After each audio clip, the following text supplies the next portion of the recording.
dari Injil Matius bab 25 tentang perumpamaan tentang talenta ini teringat pada waktu saya kelas 5 SD. Saya dipilih mengikuti lomba bahasa Indonesia. Pada waktu itu saya merasa tidak sanggup, saya merasa tidak bisa karena saya harus berpidato yang sebelumnya saya belum pernah.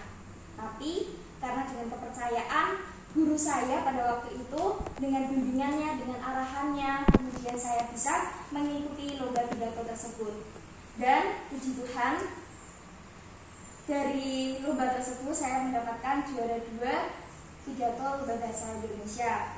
Dan saya merasa bahwa ini cara Tuhan membimbing saya lewat guru saya, untuk saya bisa berpidato, saya bisa berbicara di depan banyak orang. Dan saudara-saudara yang terkasih oleh Tuhan, pada dasarnya kita semua tahu bahwa setiap pribadi masing-masing mempunyai bakat, punya talenta, punya kemampuan yang berbeda-beda.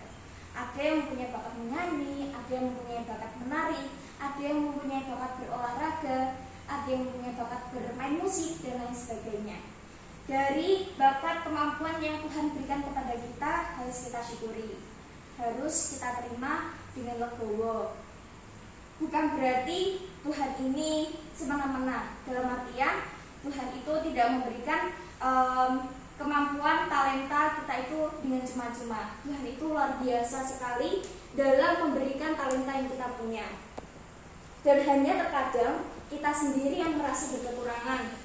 Kadang merasa, saya mengapa seperti ini, mengapa dia bisa seperti itu, mengapa saya bakatnya tidak seperti itu ya, dan lain-lain. Jangan sampai teman-teman semuanya merasa seperti itu.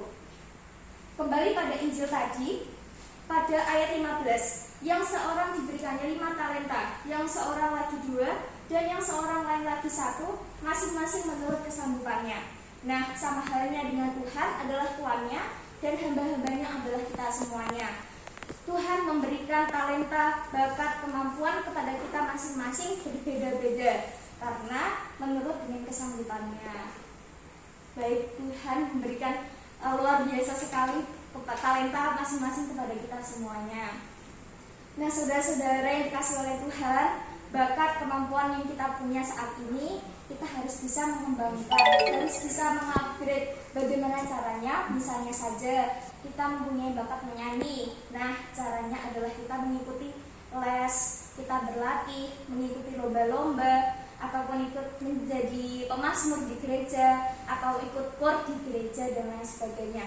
Bukan malah seperti hamba yang menerima 1 talenta. Kita baca lagi pada ayat 18. Tetapi hamba yang menerima 1 talenta itu pergi dan menggali lubang di dalam tanah, lalu menyembunyikan uang itu dari tuannya. Nah, jangan sampai kita semua menjadi hamba yang menerima 1 talenta. Dia hanya mengubur talenta itu dan dia tidak mengembangkannya. Pasti di sini teman-teman ada yang pengen jadi hamba yang menerima 1 talenta? Enggak. Pasti kita pengen menjadi hamba yang menerima 2 atau 5 talenta. Seperti itu. Nah, saudara-saudara yang dikasih oleh Tuhan, Tuhan itu memberikan talenta, bakat kepada kita semuanya. Dalam artian Tuhan menginginkan kita itu menjadi hamba yang setia, hamba yang percaya, hamba yang bertanggung jawab pada Tuhan. Tuhan ini tidak ingin kita itu berpisah dari Tuhan. Jadi jika kita bisa setia dalam tanggung jawab yang dalam perkara kecil, maka kita akan diberikan tanggung jawab dalam perkara yang besar. Dan jika kita bisa setia di dalam dunia ini dalam nama kemuliaan Tuhan, maka kita akan diberikan kehidupan kekal di surga. Marilah kita tutup dengan doa. Allah Bapa yang Maha Baik, terima kasih atas karunia-Mu pada hari ini. Terima kasih Tuhan atas berkat, atas bakat, kemampuan yang Kau berikan kepada kami masing-masing. Bapa di surga, semoga Engkau senantiasa melindungi kami semuanya Tuhan. Berkatilah kami agar kami bisa mengembangkan bakat yang kita punya. Dan jangan sampai Tuhan ada rasa iri dengki yang kami punya.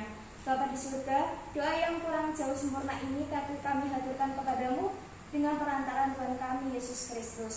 Kemudian kepada Bapa, Putra, dan Roh Kudus, seperti pada permulaan, sekarang selalu terus dan terus. Amin. Terima kasih, selamat pagi, berkah.